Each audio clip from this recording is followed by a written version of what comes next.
Labas. Šiandien norėčiau pasidalinti savo įžvalgomis, kaip apskaičiuoti savo startuolio vertę ir tinkamai pasiruošti pritraukti investicijas.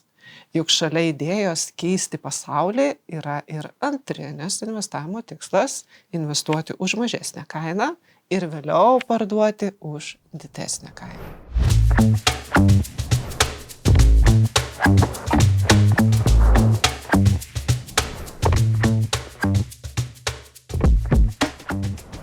Aš esu Daiva Rakauskaitė, Aneli Capital steigėja ir partnerė. Per daugiau nei 30 metų investavimo rinkoje sukaupiau nemažai patirties, o jau 15 metų padedu augti startuoliams. Todėl ši tema man yra labai pažįstama ir artima. Pirmiausia, kodėl tai svarbu? Kai pradedate ieškoti investuotojų, dažniausiai jie užduoda vieną klausimą iš šių dviejų. Tai kiek vertinate savo startuolį arba kokią dalį kapitale investuotojai įgis už investuotą sumą. Atsakymai į šiuos klausimus yra esminiai, nes jie padeda suderinti abiejų pusių lūkesčius. Jei jūsų įmonė dar negeneruoja pajamų, vertinimą galima pradėti nuo būsimos 12-18 mėnesių sąnaudų sumos. Tai yra laikas, per kurį turėtumėte sukurti minimalų veikiantį produktą, MVP, kaip krepšinyje, ir pradėti generuoti pirmasias pajamas. Pirmieji investuotojai dažniausiai yra jūsų šeimos nariai, draugai arba geri pažįstami ir jie ne tik tikės jūsų idėją, bet ir tikės jumis. Todėl tikėtina norės bent 10-20% akcijų už savo investiciją.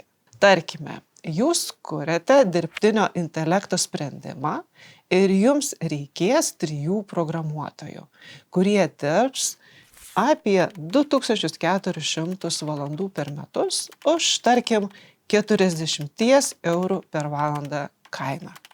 Tai sudaro 96 000 eurų. Jei dar pridėsime steigėjų darbą ir kitus kaštus, bendros išlaidos sieks apie 110 000 eurų. Jei investuotojas, investuodamas visą šią sumą, gauna 20% naujų akcijų paketą, jūsų įmonės vertė tuomet būtų 550 000 eurų. O kai jau pradeda generuoti pajamas, čia jau atsiveria daugiau vertinimo galimybių.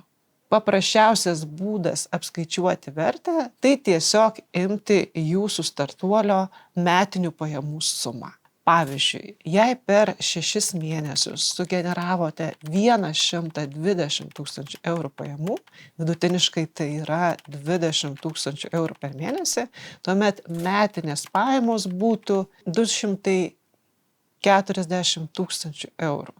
Tai ir būtų jūsų įmonės vertė.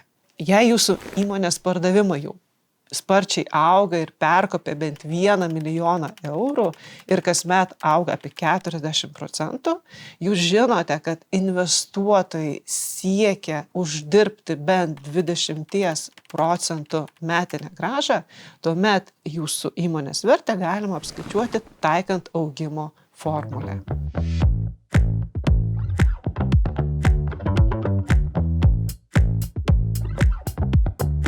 Tai kai įvertiname aktyvių vartotojų skaičių ir jų kainą.